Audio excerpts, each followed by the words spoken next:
It's been over 17 years now since Rockstar Games debuted its HD universe of Grand Theft Auto in the series' 4th iteration. You know, not counting the ones where they forgot how to count. But along with the release of GTA 4, the game's story birthed several characters that have become legend in the years since, like Little Jacob, Roman Bellic, and of course our protagonist, Niko Bellic. In addition to them, we were also introduced to this somewhat mysterious biker, Johnny Klebitz, who we wouldn't get to know much about until the following year when the Lost and Damned DLC would hit digital storefronts and give us the chance to learn more about this motorcycle club member, as well as several of his lost brothers like Clay Simmons and Terry Thorpe. I think it was in this expansion that many of us fell in love with the Lost MC, and especially our new principled protagonist. But it's pretty clear that the company that created this character felt differently about him, because only 4 years after we first played as him, he was swiftly killed off and frankly made into a bitch by one of the next characters we'd begin to play as, Trevor Phillips. Then, as if that weren't enough, we'd go on to kill our former protagonist's 2 closest remaining allies in the most meaningless way imaginable before we dismantled our old club's entire chapter. Needless to say, this didn't sit right with many of Grand Theft Auto's players back then, and even after all these years, it still doesn't sit right with me now. So that brings us to today. Well, actually, before we get to today, let's rewind back to 1 year ago, to when I published my video where I wrote an entire prequel to the events of Grand Theft Auto 4 in a fashion similar to how Liberty City Stories and Vice City Stories prequeled GTA's 3 and Vice City respectively back in the day. When I made that video, I mostly did so because I had so many ideas running through my head following my recent playthrough of GTA 4 that I just had to find a way to share my thoughts. And based on the reception that video got, I think I did a pretty good job at that. In fact, I did such a good job that almost exactly 1 year later, my hubris has grown to such a point that I think I can take a story that several talented writers created 12 years ago and rewrite it in such a way that will finally sit well with those of us who find it to be somewhat faulty. That's the hope anyway, so that's why in this video, I'm setting out to alter the story of Grand Theft Auto 5 by tweaking several of its details, not just the death of Johnny Klebitz as the title of this video would suggest. Rather, there's actually a multitude of issues that I have with this game's story that I pointed out in my most recent video where I dove deep into GTA 5 as a whole for 2.5 freaking hours. So if you'd like to get a bit of a teaser as to what changes I plan to make, feel free to check that one out before you continue with this one. If you've already seen that video, don't have that kind of time to spend today, or just don't fucking care, then I invite you to come along on this journey where I intend to rewrite the story of Grand Theft Auto 5. To recap, I and many others have shared many criticisms of GTA 5's story ever since it came out, some of which have validly dampened the experience of the game. But I firmly believe that this story can be redesigned and retold to fix the issues it holds. So over the next however many minutes this video ends up being, I'm gonna tell you why.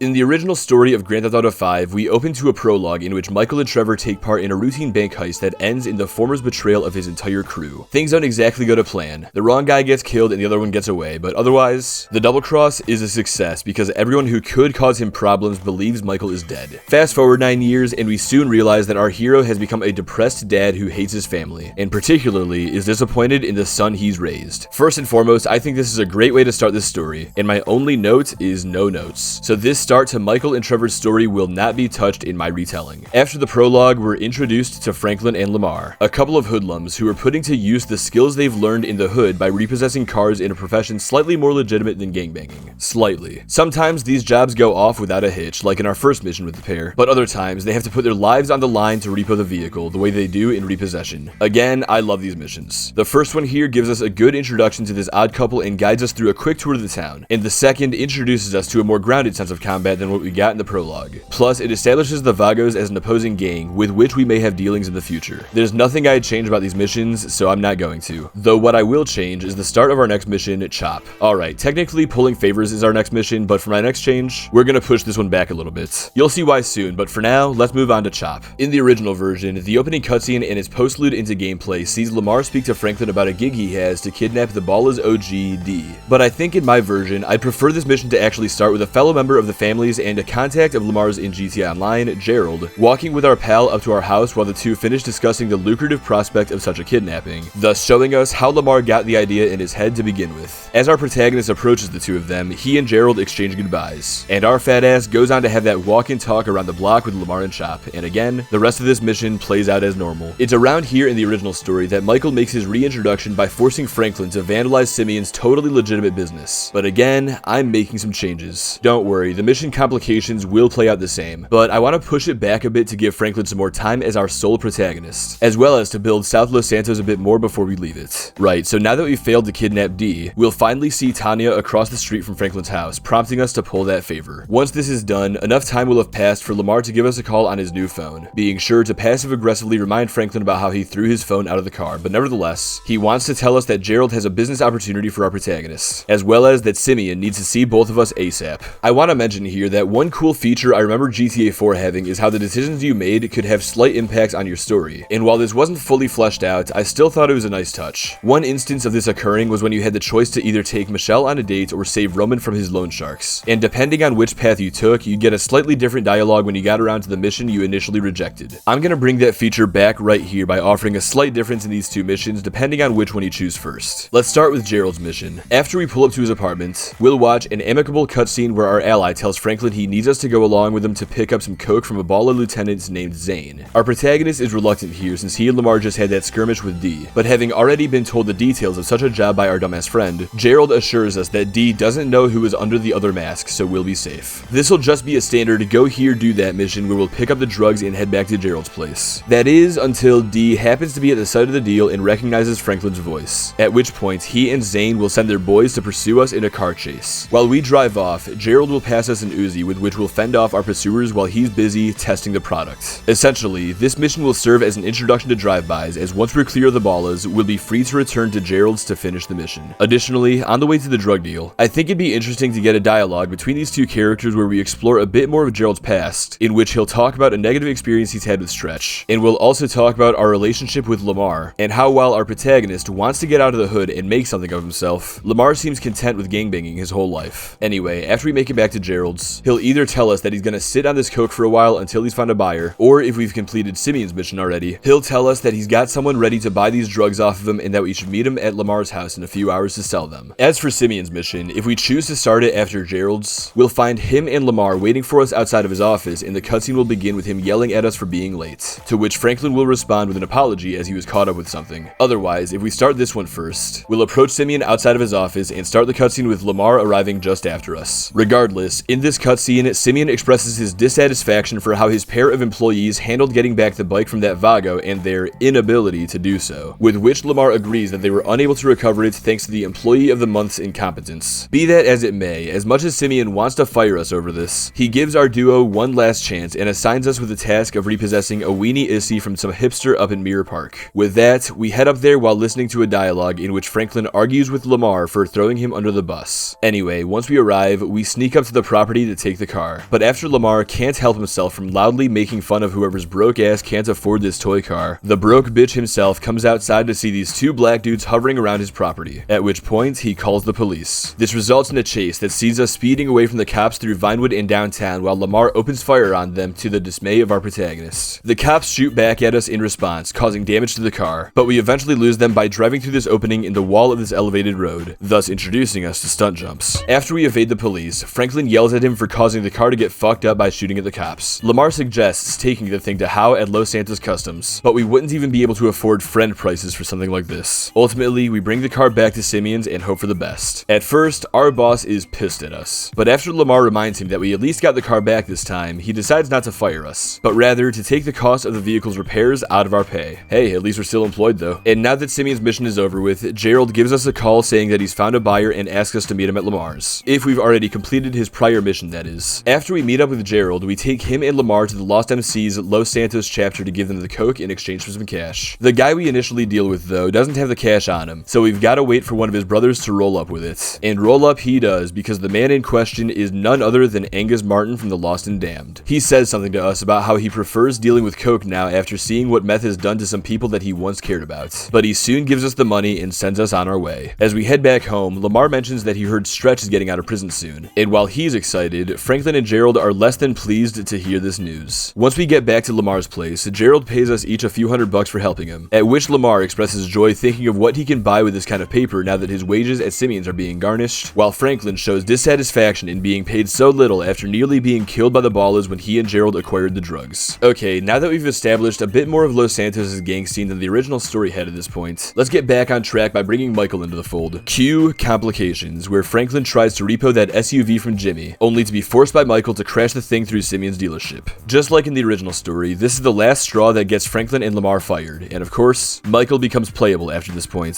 Father-son can stay the same too, and so can marriage counseling up until the chase with the Madrazo's men. Since we already have a mission that acts as a drive-by tutorial, I want to change this one to an auto-scroller where we control Franklin as he fends off our pursuers, while Michael drives along a scripted path. I know some people aren't huge fans of auto-scrollers, I believe speedrunners in particular don't like them too much, but I think they're cool, so I'm putting one here. Apart from this, I think the rest of Michael's missions can honestly remain unchanged. So let's get back to altering Franklin's story some more. Back in the hood, Stretch makes the return that Lamar alluded to earlier, and just like in the original story, he and Franklin do not get along, but they put their differences aside for business, nigga. However, in this version, Franklin will go and pick up Gerald before heading to the ammunition. Stretch tries to argue that we don't need him taking a share of the bag from this drug deal, but Franklin insists that he wants all hands on deck for whatever shady shit's about to go down. Sure enough, as we all know, this deal turns out to be a setup by D, in which he gets the Ballas to ambush us for trying to kidnap him, and when Stretch realizes what's going on, he swiftly puts down the clown. But instead of having D get wasted here, I'd rather have a few Ballas storm into the room just before he can get clapped, thus giving him the chance to escape.